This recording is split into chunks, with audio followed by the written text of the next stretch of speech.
My neighbor insisted I turn down my holiday lights because they're too bright. When I refused, she cut my power cables and laughed. Problem solved.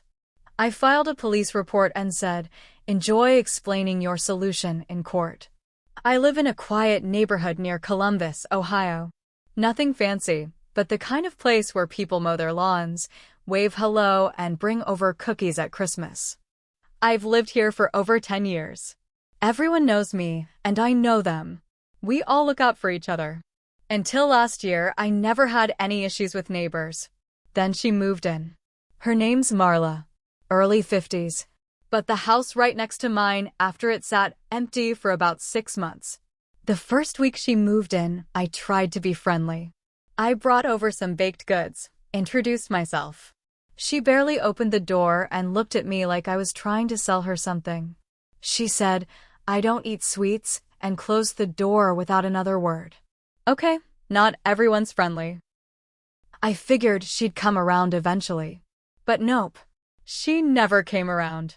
She just started complaining. At first, it was little things. She said my lawnmower was too loud on Saturday mornings. Then she said my dog barked too much, even though he's only loud when someone walks too close to the fence. Then it was how I parked too close to the curb. She even told my daughter she shouldn't be riding her bike in the street because it was dangerous and noisy. I tried to let it go. I didn't want a war with the woman who lived 10 feet from my driveway.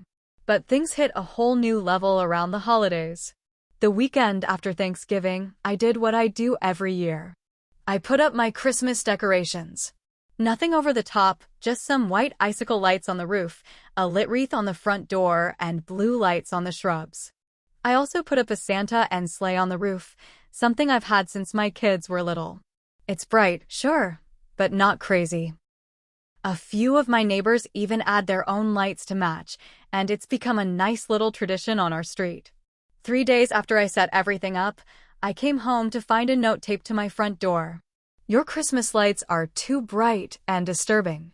Remove them immediately or I will take action." No name on the note, but I knew who left it. I looked over at Marla's house. Her curtains were pulled tight, but I could feel her watching. I decided to be direct. I knocked on her door. When she opened it, she didn't even say hello. I held up the note and said, "Did you leave this?" She said, "Yes. Your lights are blinding. They shine into my house at all hours." I told her, "They're not even pointed your way. And they're only on until 10 p.m. She snapped, "It's visual pollution. This neighborhood used to be peaceful." I was trying to keep calm. I said, "I've done this every year. Nobody else has ever complained. You could close your blinds." Her face twisted. "I shouldn't have to change how I live because of your obsession with decorations." I said, "Then maybe stop trying to control everything around you." She slammed the door. I figured that was it. Maybe she'd complain a bit more, but I wasn't taking my lights down. They weren't hurting anyone. I was wrong. About a week later, I came home from work around 6 p.m. It was already dark, and I noticed right away my house was completely black. No porch light. No Christmas lights. Nothing. I went inside. No power. I checked my breaker box. Everything was fine. So I walked around to the side of the house. That's when I saw it. The thick, insulated cable that runs from the power pole to my meter box, it was cut. Clean. Like someone used heavy-duty wire cutters or bolt cutters. And taped to the box with Scotch tape was another note. "Problem solved. Smiley face." I just stood there, staring. My jaw dropped. I wasn't just angry, I was shocked. "Who does that?" I called the police. While I waited, I called the electric company too. They confirmed no outages. When the officers arrived, I showed them everything: the note, the cut line. They took pictures, asked me if I suspected anyone. I said, "Yeah, Marla, my neighbor." They walked over and knocked on her door. I followed behind, keeping my distance. She opened it smiling like she just won a contest.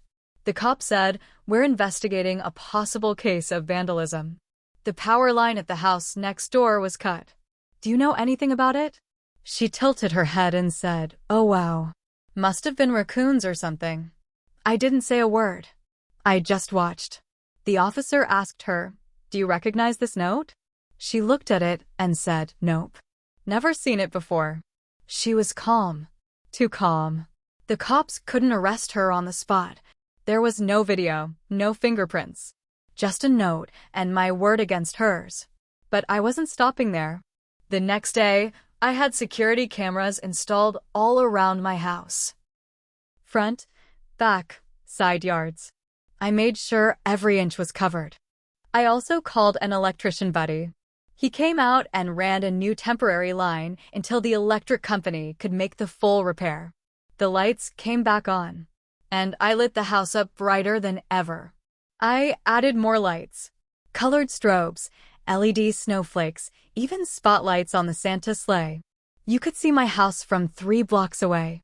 I wasn't doing it just to be petty, I was making a point. But the real revenge was still coming. I went down to the police station and filed a formal report. Then I contacted a lawyer. Cutting power lines is a serious crime in Ohio. It's not just a prank, it's tampering with utility services. That's a felony. The lawyer helped me file a civil claim as well. Damage to property, emotional distress, costs of repair, everything. While we were building the case, something unexpected happened. 2 doors down, my neighbor Mike came over and asked if I needed help with anything. I told him the whole story. He went pale. "I think I might have something on my security cam," he said. Turns out, Mike's camera had a clear view of the space between my house and Marla's. And there, plain as day, was Marla walking across my yard during the time I was at work. In her hand, something shiny and long. Probably bolt cutters. He gave the footage to the police. That's when things got real. The police came back. This time, they had evidence. They confronted her with the footage, and suddenly, she wasn't so smug. She tried to say she was just checking for a gas leak and got confused. It was laughable. They didn't buy it. After the police confronted Marla with the video footage, she tried to spin the story. Said she was just checking something in the yard. When they asked what she was holding, she said it was a flashlight. The cops didn't buy it. They sent everything to the DA's office. Meanwhile, I stayed quiet. I didn't go knocking on her door, didn't try to argue. I let the evidence speak. But Marla didn't stay quiet. A week later, I got a letter from a lawyer. Her lawyer. It said I was harassing her by filing false reports and installing invasive surveillance equipment. She demanded I take down my security cameras and apologize. I laughed out loud reading it. My lawyer told me not to worry, that it was just a scare tactic. So I didn't back down. If anything, it made me more determined. I added another camera. That's when things escalated. She started standing outside in her yard, just staring at my house. Sometimes for 10, 15 minutes straight. I'd go outside to grab the mail, and she'd be there, arms crossed, watching. One night, I came home to find trash dumped in my driveway. A whole bag of old food and wrappers. I checked the cameras. Sure enough, there she was at 3 a.m., dragging the bag over and dumping it. Right on camera. We added that to the case. 2 weeks later, the police came back with a warrant. They searched her house and garage. I don't know what they found exactly, only that the DA felt confident enough to move forward. She was charged with criminal mischief, vandalism, tampering with utility services, and trespassing. She was booked and released. Her mugshot hit the local online news. That's when things really got ugly. She stopped trying to intimidate me in public. Instead, she started playing the victim. Told everyone on the block that I was bullying a single woman, that I was stalking her, that I had turned the whole neighborhood against her. Some neighbors believed her, but most didn't. Mike showed them the footage. I told them the truth. Slowly, people started to avoid her. She'd walk down the sidewalk, and folks would cross the street. Her plan to turn people against me backfired hard. Meanwhile, the lawsuit was moving forward. Her lawyer tried to settle early. Offered me $2,000 if I dropped the civil case. I told my attorney I wouldn't take a single cent less than full damages, plus emotional stress, legal fees, and punitive damages. I wanted this on her record. She refused. Said she'd rather fight it in court. Fine by me. Then, just when I thought things couldn't get messier, her adult son showed up. He was maybe late 20s, early 30s. He showed up at her house one weekend in a big pickup truck with tinted windows. Loud engine, loud attitude. I saw him yelling at her in the driveway, then pointing over at my house. The next morning, one of my cameras was knocked off its mount. Just one, the side yard one that points toward Marla's driveway. I checked the footage. You guessed it. The truck. The son. Pulling up close and chucking something hard at the camera. We gave that to the police too. Now he was in trouble. Destruction of property. That got tacked on. Turns out he had a record. Nothing major. Just a couple of bar fights and disorderly conduct charges. But it helped paint the picture in court. This was a pattern of behavior. The trial date finally came. She showed up in a long black coat like she was going to a funeral. I showed up in a suit and tie. Calm. Collected. My lawyer laid everything out, every piece of video, every note, every police report. Witnesses came forward. Mike testified. So did my electrician buddy. Marla's defense was weak. She claimed I provoked her. That I set her up. That the video was edited. The jury didn't buy it. The judge didn't buy it. But before sentencing, something unexpected happened. Something that changed everything. Right before the sentencing, my lawyer called me and said, "You're going to want to sit down for this." He told me Marla had filed a counterclaim. I was stunned. For what? He said, defamation. She's saying the video footage, the charges, all of it ruined her reputation and cost her her job. Apparently, she worked remotely for some local real estate company as a contract appraiser. When the news broke about her charges, especially the utility tampering, it made the rounds in a couple of real estate circles online. Her company dropped her. Her reputation? Toast. At first, I thought it was a joke. She vandalized my house, cut my power, dumped trash in my driveway, and she was claiming to be the victim, but it was real. She was serious.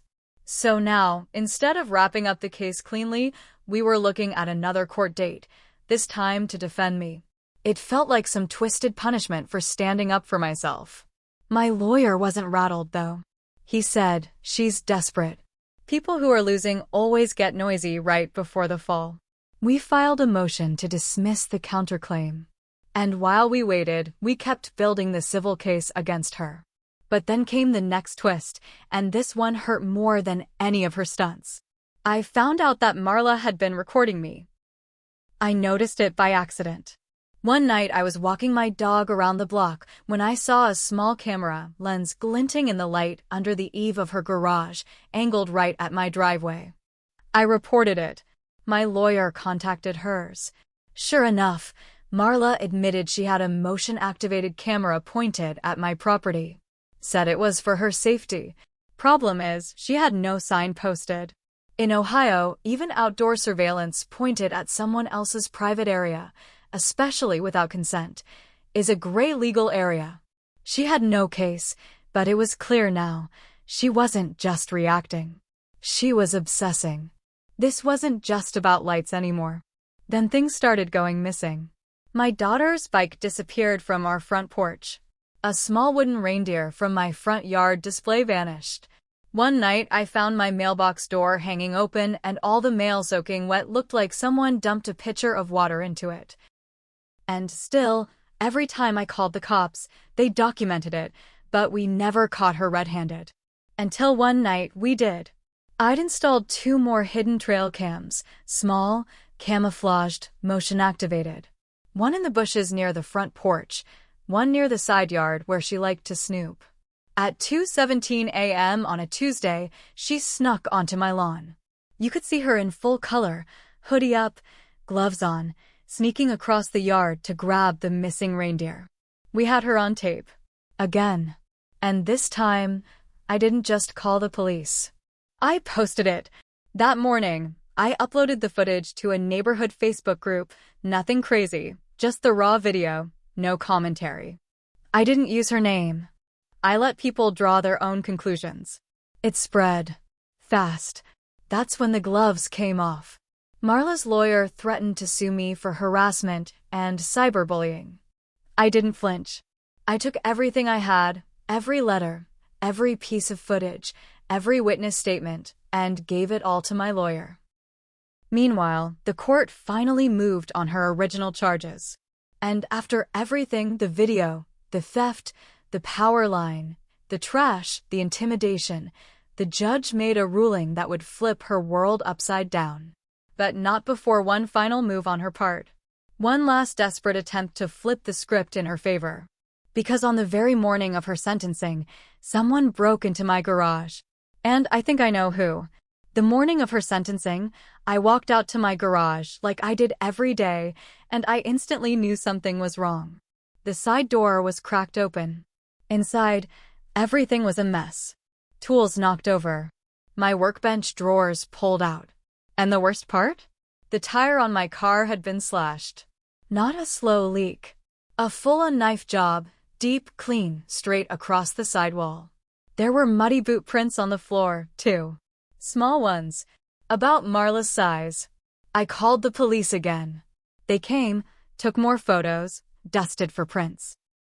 But the camera on that side of the house had been ripped down. Gone. It didn't stop the court date, though. She still had to show up. And this time, so did I. The courtroom was packed. A few neighbors showed up to support me. Even Mike came. Marla walked in wearing all black again. Her lawyer looked beat down, like he knew it was over before it started. The judge didn't waste time. He laid out the facts, multiple instances of vandalism, trespassing, tampering with utility services, theft, and now the suspected break-in, though that last one was still under investigation. He spoke about community safety and how her actions weren't just petty, they were dangerous. Then came the sentence. She got 18 months of probation, 200 hours of community service, mandatory psychiatric evaluation, and a $6,500 fine. Plus restitution to me for damages. That meant court costs, electrician fees, property repair, security upgrades, and the broken tire. All told, she owed over $12,000. But that wasn't the worst of it for her. The judge approved a protection order. She had to stay 300 feet away from me and my property, which meant one thing: she had to move. The house went up for sale within 2 weeks. No goodbye. No sign of her. One day she was just gone. You'd think I'd feel good after all that. Like I won. But the truth? I didn't feel great. Not fully. Because here's the part one haven't told you yet. Right after I got that first letter, before she cut my power, I'd let things get to me more than I should have. I told my buddy from work about Marla. He's a bit of a hothead. He offered to scare her a little, and I didn't stop him. He TP'd her trees one night. Stuck plastic forks in her lawn. Harmless, dumb stuff. But I didn't stop him. And later, when the police asked me if I knew anything about it, I lied. That came out during the case. Her lawyer brought it up to paint me as the aggressor. It didn't work, but it stuck with me. I made a mistake. I let my anger sit too long, and it made me petty. But I owned up to it. After the case ended, I went back to court and confessed. The judge gave me a warning and a $300 fine. Said it didn't excuse what Marla did, but he was glad I told the truth. It was a reminder. Revenge can feel good in the moment, especially when someone crosses the line again and again. But if you let it change who you are, even a little, it wins. So now, I still put up my lights. I still decorate every year, and I still wave to every neighbor who walks by. But I also check the cameras, double-check the doors, and never ignore a red flag again. And every time I plug in those Christmas lights, I remember the woman who hated joy so much, she tried to destroy it with wire cutters. She lost everything, all because she couldn't look away from a house that glowed brighter than her hate. And I learned that sometimes, the best revenge isn't the one that leaves your enemy broke or shamed or gone. It's the one that lets you move on with all your lights still shining.